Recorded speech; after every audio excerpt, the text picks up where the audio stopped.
Hey everybody. So today we're going to start the second session of the 2016 MCAS. So if you haven't watched any of these videos, the idea is that you try this on your own first. If you go in the video description, you'll find a PDF to this document, or a link to this PDF document. Try it on your own first, and then the idea is to watch these and see how you did. So these are different than the next generation MCAS problems in the format. But the content is still relevant, so I think there's a lot of value to it. Anyway, let's check it out. Oh, by the way, this is the calculator session, so you can use a calculator. Okay, here we go. Trapezoid RSTU is shown on the coordinate grid below, so they give us the 4 coordinates here of RST and U. Trapezoid RSTU will be reflected over the x-axis to create this image. What will the coordinates of R be?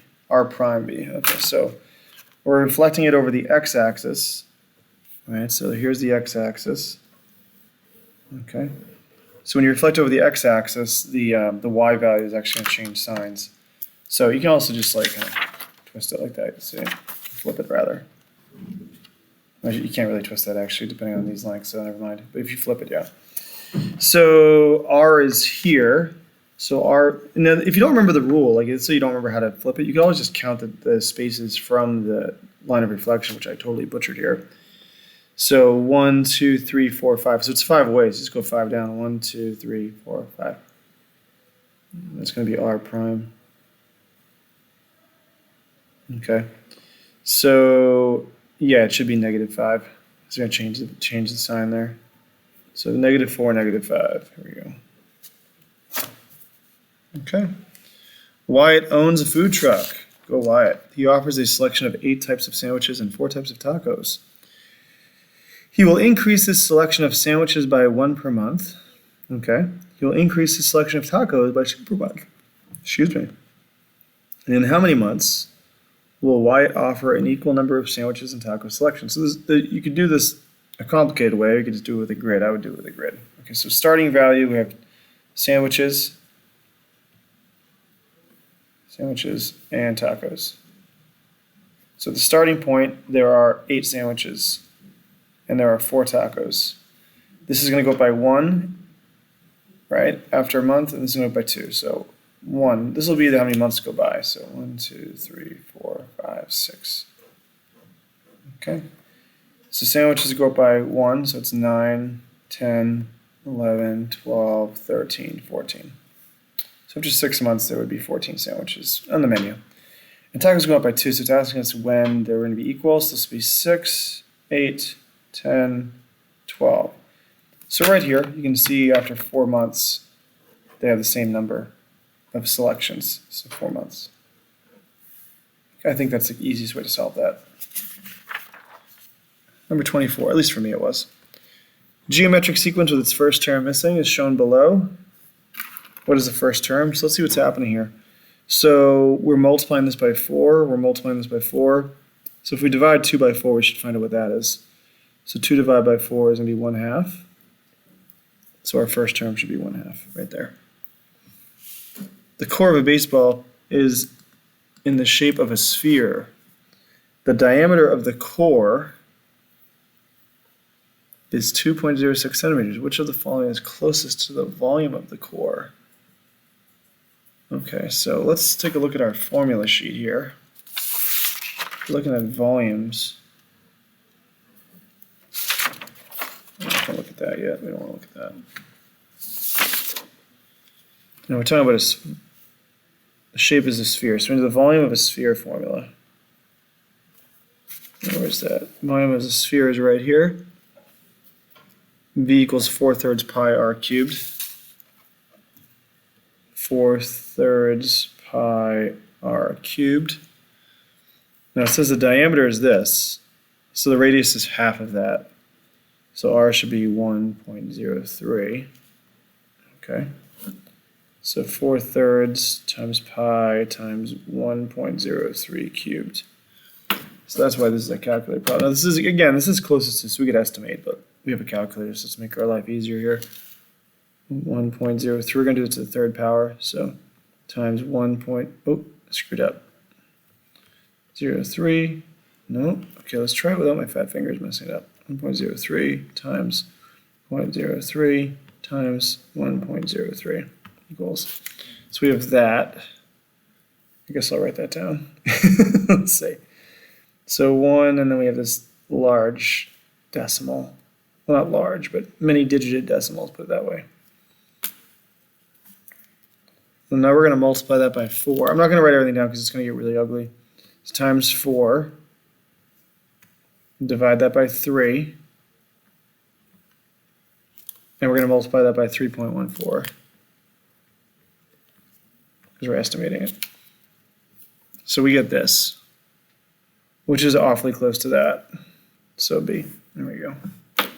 All right, so here you really need to understand how to identify the shape, which is a sphere, find the volume of the sphere formula, write that down, and then you have to know that diameter is going to be double the radius, so you take half of that, you have your R, and then you just plug it into your calculator. Okay. Number 26. The scatter plot below shows the number of pages Tamisha read every day last week, okay? So you can see here day 1, 45, and so forth. Based on the scatter plot, which is the median number of pages Tamisha read, so middle number. Okay, so let's write these out. So we're going to have 45, 15, 35, 10, 40, 50, and 15.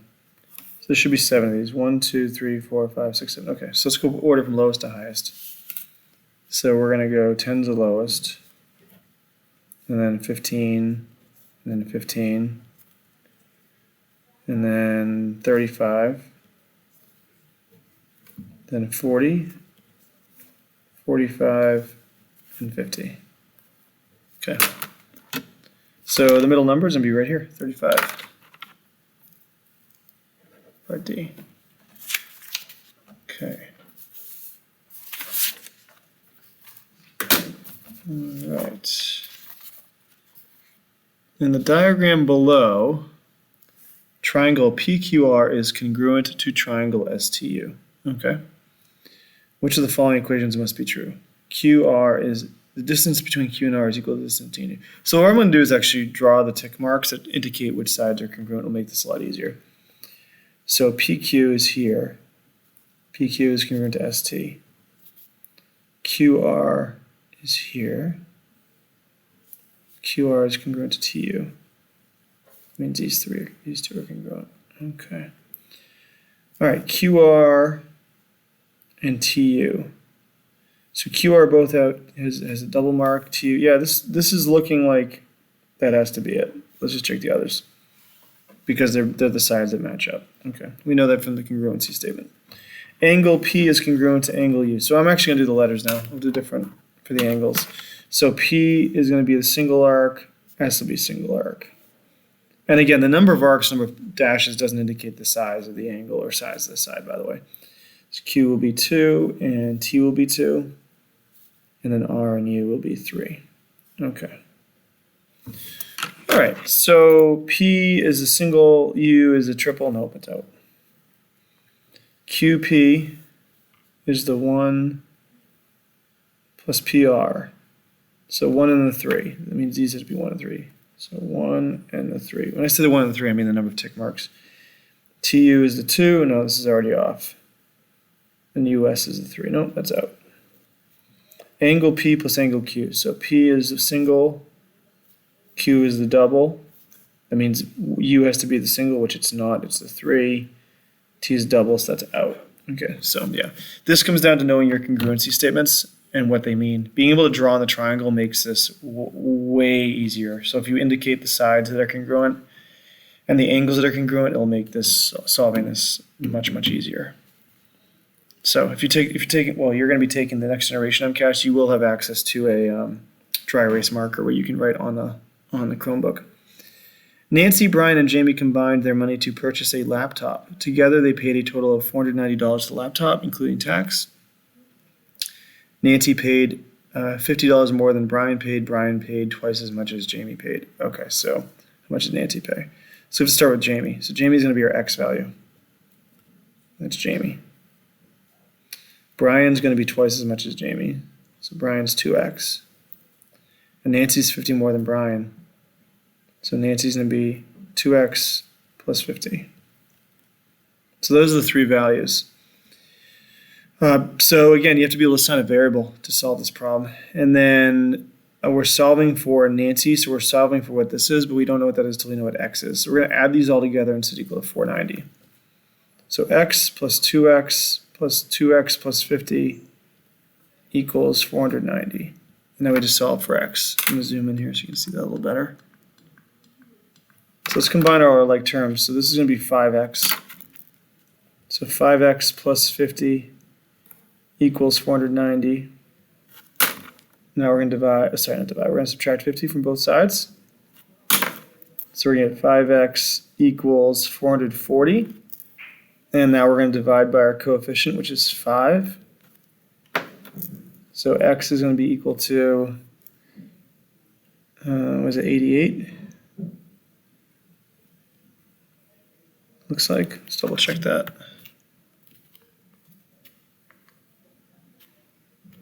Yep, 88. So that's how much Jamie paid. So now we don't need to know what Jamie paid. We just need to know what Nancy paid. So we're going to do 2 times 88 plus 50. I think that's 176, I think, for 8 times 2. 176 plus 50 would be 226. I think it's 226. Let's find out. Yep, 226. Okay. So that is how much Nancy paid. She paid like almost half of it. It's kind of messed up. All right, so 29. Grace wants to estimate the percentage of students at her school who like yogurt. That's an interesting study by Grace. She will survey a random sample of 30 students from the school's population of 500 students. Which of the following actions would best improve the validity of Grace's estimate? Increase the sample size, increase the population, decrease the sample size, decrease the population.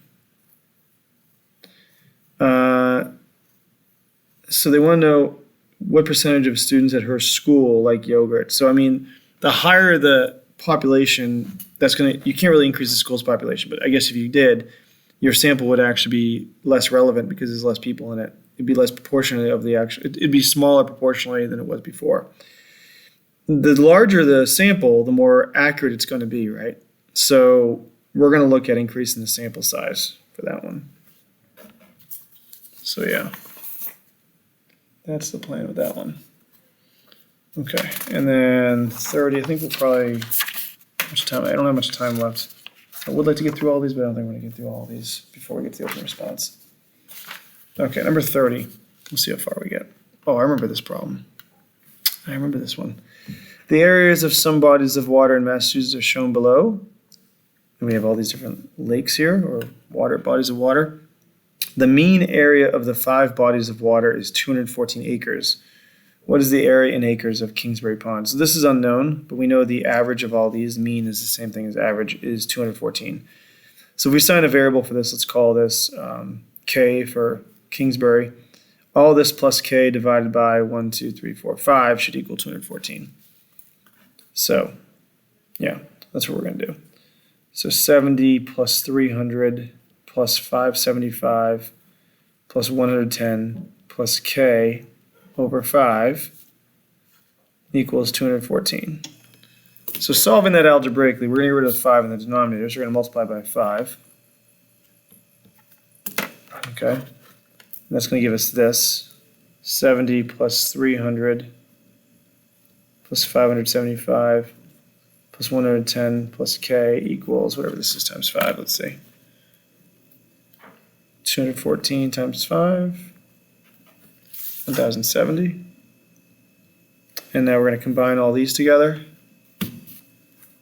So 70 plus 300 plus 575 plus 110 equals 1055 plus K equals 1070. So we're going to subtract 1055 from both sides. It's a pretty small pond. 15, yeah. So K should equal 15. So it is a pretty tiny pond, to say the least. If you're not sure, you could plug that in and see if it works, but it's definitely going to work. All right, we're going to stop there because I'm about to run out of time. We'll pick it up next video at 31. And we'll probably try to finish the whole thing if we have time. All right, thanks for watching, guys.